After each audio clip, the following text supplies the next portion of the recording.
আজ রান্নাঘরে দাঁড়িয়ে খুব মন দিয়ে একটা সহজ কিন্তু ভীষণ সুন্দর রান্না করছি।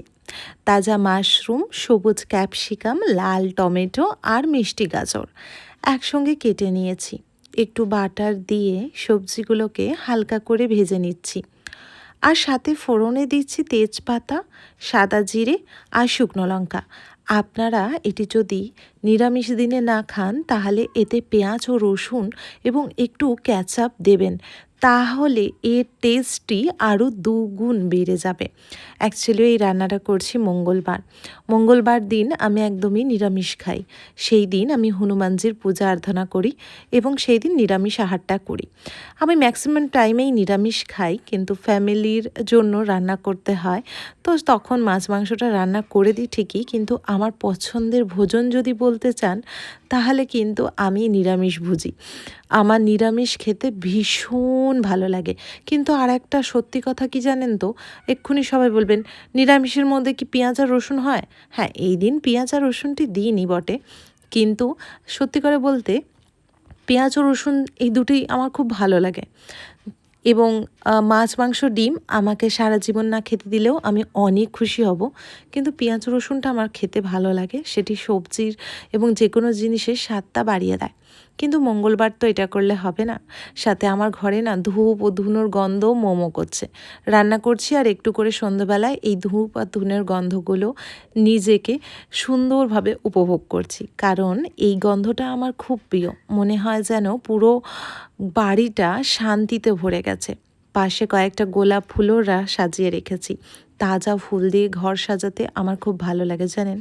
আজকে সকালে হাজব্যান্ডকে বলেছিলাম যে ঘি একদম ফুরিয়ে গেছে, তো ও সকাল সকালই আমাকে 500 ঘি এনে দিয়েছিল, যার মধ্যে কিছুটা বেসনের লাড্ডু, কিছুটা হচ্ছে গিয়ে পায়েস, কেন আগের দিন ওর জন্মদিন ছিল। এই সব কাজে বা পরোটা বানাতে আমার একটু খরচা হয়েছে, আর বাদবাকি আছে। কারণ আমার শ্বশুরবাড়ির ওখানে প্রচুর পরিমাণে গরু চারিদিকে। খাটাল থেকে আপনারা একদমই ফ্রেশ, একদমই তাজা, তাদের ঘরে বানানো সামনে থেকে দেখে আপনি কিন্তু ঘিটা নিয়ে আসতে পারেন। সেই ঘিয়ের স্বাদ, টেস্ট এত সুন্দর কি সেটি ভাষায় প্রকাশ করার বাইরে। এবং ফুল আর এই ধুনোর গন্ধ, সাথে বাটার, দই দিয়ে মাশরুমের তরকারির সব গন্ধ মিলে বিকেলটা আমার জন্য একদম শান্তি ও সুন্দর হয়ে উঠছে। ডাইনিং টেবিলটা একটু সুন্দর করে গুছিয়েছি ভালো কথা, কিন্তু সাথে রান্না করার অনেক চাপ আছে। আগে আমি সকলের নিচের আর কিচেন থেকে, আমাদের ঘরে দুটো রান্নাঘর, নিচের রান্নাঘর থেকে আমাদের বাড়ির প্রত্যেকের জন্য রান্না করে দিয়ে চলে এসেছি।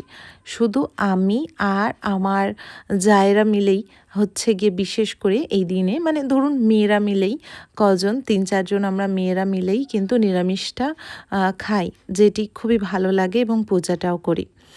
একটু ঘি মাখিয়ে গরম গরম রুটি পরিবেশন করব, সাথে শান্তির এক টুকরো ভালোবাসা হাসি। যে জায়গাটা আমার কাছে ইম্পর্টেন্ট, রাতে শোয়ার আগে বিছানাটা ঝেড়ে গুছিয়ে নিয়েছি।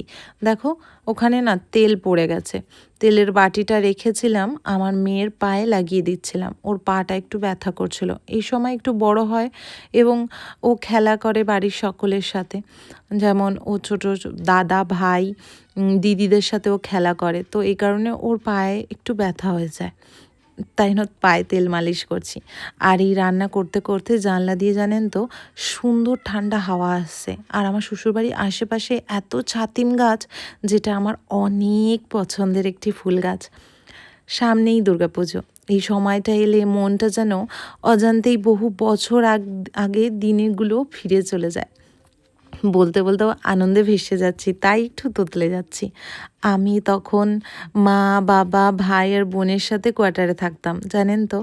আমাদের কোয়ার্টারের ঠিক সামনেই মাটির এত সুন্দরভাবে, মানে স্মেল আসতো মাটি, তারপরে বিশেষ করে ছাতিম গাছের সুন্দর একটি গন্ধ আসতো পুজোর সময়। আর সেই গন্ধটা পুজো পুজো গন্ধ আমার বেশ খুব ভালো লাগে। দুর্গাপুজোর সময় আমার বাড়ির সামনেই একটি মাঠে দুর্গাপুজো হতো। সেই মাঠটায় দুর্গাপুজোর সময় এত সুন্দর করে সাজিয়ে দিত, মনে হতো অন্য জগতেই চলে গেছি। মহালয়ার দিন থেকেই শুরু হয়ে যেত অন্যরকম একটি অনুভূতি। ভোরের বেলায় ঘুম ভাঙতো পুজোর বিশেষ সুন্দর আওয়াজে। চারিদিকটা একটা উৎসবের গন্ধ। বিকেলে হলেই না মাঠের মেলা বসতো, আর বিশেষ করে ছোট ছোট দোকান, বড় দোকান, রঙিন খেলনা, চারিদিকে দোলনা, বেলুন, খাবারের স্টল, বাঁশি, চুড়ি সব মিলিয়ে ভাই বোনরা অপেক্ষা করতাম কখন সন্ধে হবে, মা আমাদেরকে সাজিয়ে গুজিয়ে মাঠে নিয়ে যাবে। সন্ধে নামতেই চারিদিকে রঙিন আলো জ্বলে উঠত। সেই আলো আজও আমার চোখের সামনে ভাসে। মণ্ডপ থেকে ভেসে আসতো সুন্দর সুন্দর গান, আগেকার দিনের পুরনো সেই মায়া দেওয়া একটা সুন্দর মিষ্টি গান। তখন গানগুলোর মধ্যে একটা আলাদাই মায়া ছিল। আজও কোথাও যেন সেই পুরনো গানগুলো শুনে মনটা ভালো হয়ে যায়, কিন্তু ছোটোবেলার মতো আনন্দ আর পাই না জানেন। আর একটা জিনিস আমি কোনোদিনও ভুলতে পারবো না, সেটি হলো ছাতিম ফুলের সেই মিষ্টি গন্ধ, যেটার জন্যই আজকের এই গল্পটা বা এই কথাটা তোমাদের সাথে শেয়ার করলাম। হালকা বাতাস, ঠান্ডা ঠান্ডা ছাতিম ফুলের গন্ধ, আর পুরো পৃথিবীটা যেন একদম শান্তিময় হয়ে যায়।